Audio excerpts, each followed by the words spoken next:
Will AI replace agents, team leaders, and brokers, or make us more valuable? Hey, folks, Todd Tramonte here, team leader, broker, real estate coach right here in the DFW area, doing over $1 million in GCI every year, helping agents all over the country implement the old stuff that always works and the new stuff like AI that can really transform our business.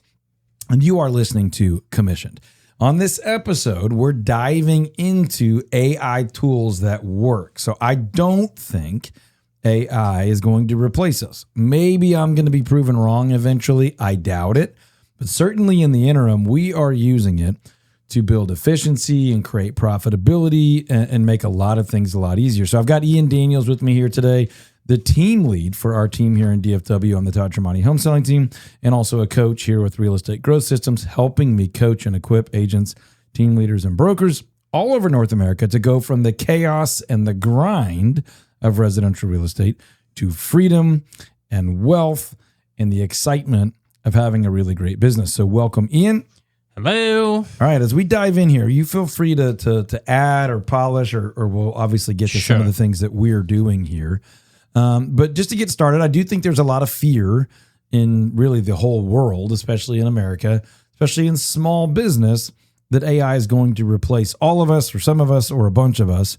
And I do think there are parts of residential real estate that ought to be really careful. If you're hanging your hat on you're really good at valuing properties, I think you're in big trouble because AI is already able to do that and will be able to do that better and better. If you're hanging your hat on the fact that you have better brochures and flyers, you're in trouble with AI. But there's a lot, and we'll get into it, that I don't think AI will replace, and if so, not anytime soon, that we can use to be able to add more value. So I don't think we're going to be replaced. I think AI is going to be really a tool, and already is, and already has been for a long time, to help a lot of us get really good. So to kind of summarize that, AI is not coming to residential real estate. AI is here. AI has been here. Been here for a long time. We've done episodes in the past. We've talked about this at our Real Growth Summit, and we've been coaching on it for long enough that some of our members are kind of tired of hearing about it. They're still thankful. They're still growing. But, it's a topic that's just not going away. So I do think there's a bit of a misnomer, a bit of some foolishness out there that AI can just automate everything or make everything simpler or make everything repeatable, replicatable. And that's not necessarily the case. But there's a few things that we've been using AI with for a long time, and I think it's worth us going through that. Comment as you see fit, that it's really helpful. So, for example, AI is helping us, not doing all of it, but helping us in a lot of ways with email so that we can communicate more and more personally and more consistently. It's helping us with some things that we're doing that are web-based, the website, the profiles, things like that. It's helping us, not a ton, but a little bit, with our digital photography, videography, and things like that for property-specific marketing. And then, of course, there's things that AI has been a part of that we haven't really thought of for a long time, like, e-signatures and automation there. And then all the things that are a part of your smartphone, Hey Siri or Hey Alexa, things like that, where those are AI assisted, if not AI driven. That's funny, even calling them smartphones as if people have regular phones anymore. Yeah. Well, it's funny. The only people that do have very deliberately gone back and they're like, please give me a dumb phone. Yeah. Because it's taken over my life. So I do want to be careful. We don't want to just wildly automate all those things with AI. We do like the assistance that they give us. So those are a few examples of places I would say, by all means, use AI, but don't give it away to AI, or you're going to start sounding depersonalized, incorrect, inefficient, and sometimes just flat out diabolically bad, just really, really damaging. We literally warned one of our agents, not warned as in told them off, but gave them a warning of, hey, that's great that you're using it for some email things. Just make sure it doesn't look and read like it's AI. Yeah, don't let it depersonalize you. Don't let it make facts-based decisions for you, things like that. Okay, so, some of the things that everybody's talking about is speed and efficiency, the leverage that comes from AI. But the things that I want to kind of caution people on, here's where I think AI can really kind of add fuel to your tank and make you go farther faster, right? It can speed up some processes that you're already doing that can be automated. I know there's some things you're doing that you're getting some real time savings on. There's a lot that I'm doing that I'm saving a bunch of time on. It can help you be better prepared. It can help you do research. It can help you organize your own thoughts. It can help you expand or sometimes condense your own thoughts. It can certainly help you with follow-up after you've met with a client, after you've had an initial consultation or you've had an interview or whatever the case is. It can help you follow up based on your notes, based on your tracking, based on your feedback. It can improve marketing. It can also ruin marketing, but it can improve marketing when you can expand on an idea, add channels, take one thought, one writing, one article, one offer, and expand it across different platforms. And I think it can help your service to your client if you don't do the things we just warned about, which is depersonalizing and relying on AI for facts. But it can help you add to the service offerings you have. Here's where it can really hurt you. Here's where it can burn the building down, blow up the operation. Here's where it can be a problem. It can make you more generic, meaning you're not you. There's no personality. It can make you more robotic, meaning you're really predictable. You're excessively consistent, and you're really just pulling from what someone else or the internet has done. And it can make you lazy. It can make you so dependent on the AI that things are happening automated, things are happening consistently, and so you stop leaning in, you stop leading, you stop thinking, you stop being creative, and it can also, and often does, just flat out make you wrong. So we asked a question. I remember this story. It's like a year ago, maybe 2 years ago. Something happened in the world of baseball, and we were like, "That's cool. I wonder if that's ever happened before." So we asked AI if it's ever happened before, and it was like, "Yes, it happened on this date, at this game, and this is what happened, and blah, blah, blah." So we went and looked it up, and that game never existed. It was the team was playing somebody completely different. I mean, it was all wrong. But if you just went off of that, you'd have been going around being like, "Oh yeah, it happened on so-and-so." And people are doing that all day, every day, and they're looking their friends, family, and clients in the eye and saying, "You're wrong." And the fact is, they're wrong, and they have an absurd false confidence in artificial intelligence, which by design is just kind of grabbing at information and making connections and assumptions. It's why it says a disclaimer on every single AI tool of like, hey, make sure you check whatever it is that's being said to you because it might not be correct. So I want to talk about one of the biggest risks, biggest dangers, I think biggest traps of AI where it can hurt you the most. And that's where you started to sort of outsource your thinking. You've started to just defer to artificial intelligence thinking, which isn't thinking. It's data analysis. It's not thinking. It doesn't have the ability yet, maybe ever, probably ever, to truly generate original thought based on experiences and information and emotion and inferences and reading the room, reading people, things like that. So if we're starting to let AI be the source of our judgment, of our discernment, of our ethical standards, of any sort of legal responsibility or accountability, if we're letting it drive our relationships with real people, we are definitely headed for danger. We're headed to lose money, end up in court, harm ourselves and others. And one of the ways I've seen people in residential real estate do that is to defer to it, like for negotiation, to defer to it, pricing, to create policies, procedures. We like it for all those things, but not as the origin. We are not deferring to AI for those things.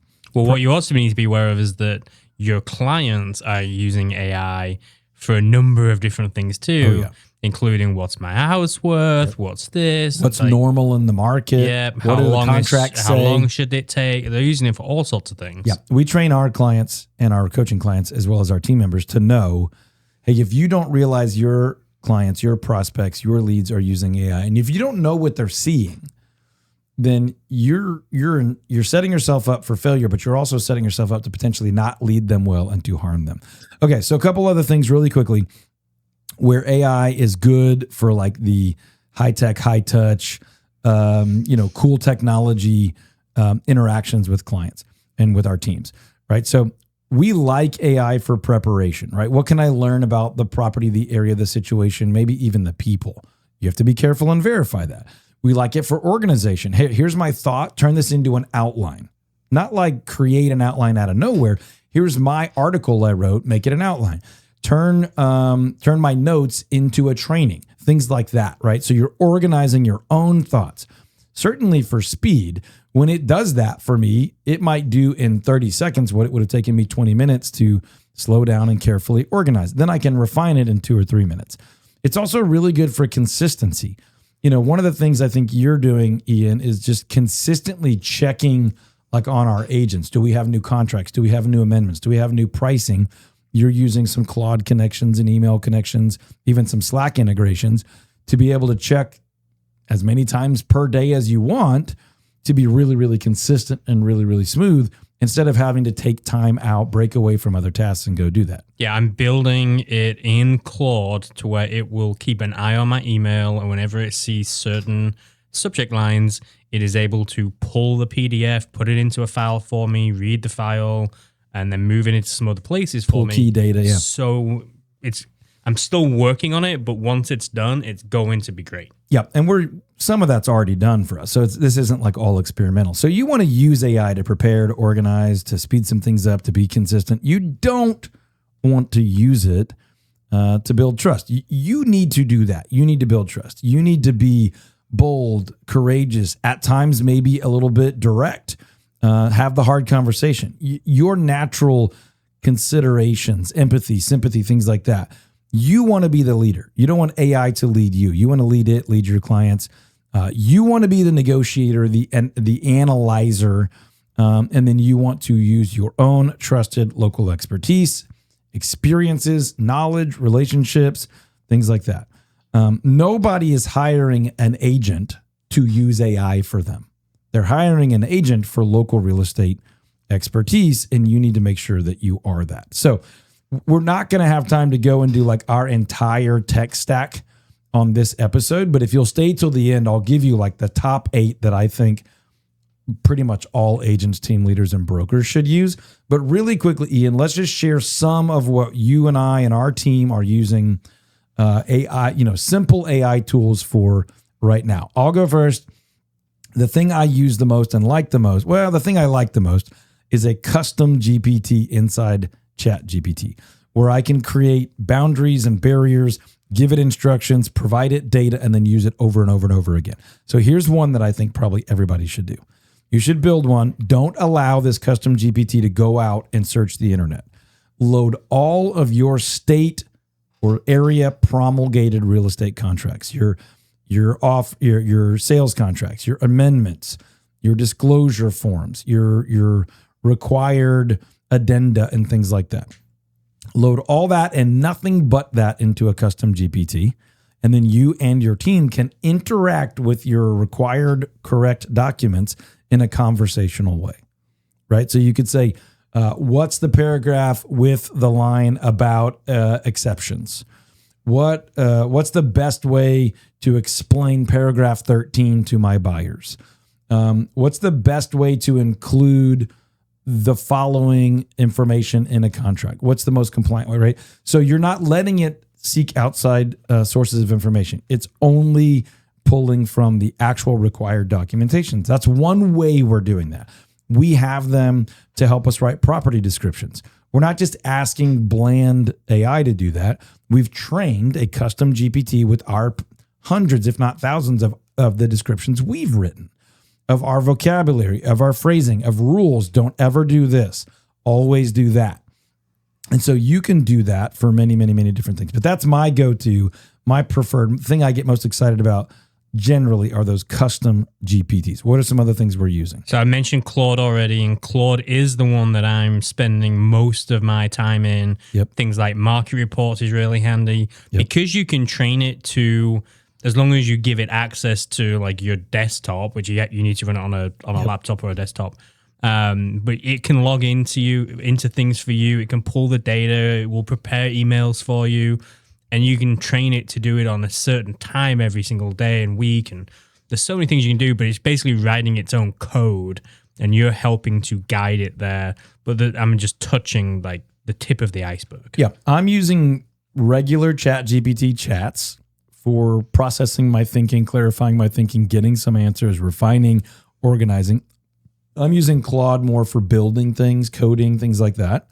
We as a team use Opus AI to take long form video and edit it into short form video. We don't always publish that result, but it gets us most of the way there. We use Zapier to help us with connecting different apps and having them speak to each other and do different things. Yep. I like Gemini for processing email and things like that. Notebook LM is another really good one for some educational materials. And Canva AI for things like graphics and social media things, images. Yep. Back to finish on Notebook, you can turn one type of content into another type of content really quickly, like a blog into a podcast or an article or audio or things like that.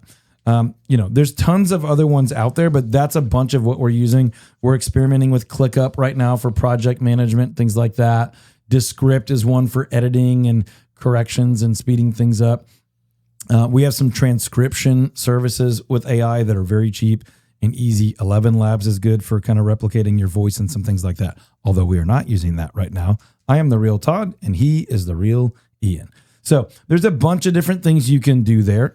And I think you probably should be. One of the quick tips I've given in previous trainings, and I want to give again right now, is that those custom GPTs or those Claude skills, which is similar, not the exact same, but similar, those are like hiring and training your own very role task specific assistants. And then they work for you forever and ever and ever again for either free or 19 or 29 bucks a month. And you can have almost as many as you want. There's just a lot of really, really good, valuable ways you can use them. We don't have time to discuss them all here, but if you want to jump on a quick call with me and just chat about ways to further implement this into your business or really anything else in your business, click the link near this audio or this video, wherever you're catching the podcast, and you can jump on my schedule on my calendar for 15 minutes or so. I love to do those calls. There's no cost to them at all. As long as I have time, you can jump on there totally for free, and we can talk about how I can help you grow your business, whether it's implementing AI or marketing or recruiting or increasing your fees or whatever's relevant to you. And then if you want to talk about coaching or attending one of our events or our mastermind, I'd be happy to, but no pressure. Click the link near this podcast episode and we can jump on a call together. Now, I promised at the end, I would give 8 of the ones that I think pretty much every real estate agent, especially team leaders and brokers, ought to be using. I think you use ChatGPT or Claude for your everyday just data research assistant. I do think Claude is a little bit better at the analysis. It's a little bit better at coding and building. And I do think that Gemini and some of those are better for images and email. Notebook LM is a good one as kind of a knowledge-based, searchable library of your different tools and resources. I talked about Opus for taking long-form video into short form and grading it for you. Descript is a good one for editing. It's an easy way to take out uhs and ums and fix a few things and tighten things up without having to be a world-class editor. Otter.ai and Fathom both grab like meeting transcriptions and take notes for you. There's also Claude is another one that does that. So something in that category. I think our phones are going to do it soon. And then the Canva with AI for marketing materials and like graphic design type editing with some templates and things that would work. I think everybody should be using at least those, if not a bunch more. Now, if you are worried that AI is going to replace you, I hope that motivates you to build a better business. If you are not at all worried about that, I hope you pay a little bit of attention and realize that AI already has and is replacing some of what almost all professionals do, including real estate agents, brokers, team leaders, mortgage lenders, especially when it comes to simple tasks, graphic design, and things like that. Last thing I'll say is just be cautious to have too much of the AI fingerprint all over your business where it's really obvious that you're using AI and it's no longer personal to you, because people are going to crave the human touch, the human distinguished, discerning differentiation. And that's one of our favorite things to coach on. So if we can help you with that, just click on the link anywhere near this episode, or you can go to realestategrowthsystems.com and we can help you grow your business with or without AI. But I certainly think you'd be wiser with. Hey, folks, if this episode was valuable, leave us a review, share it with somebody that it would help, and subscribe. We will talk to you on the next one.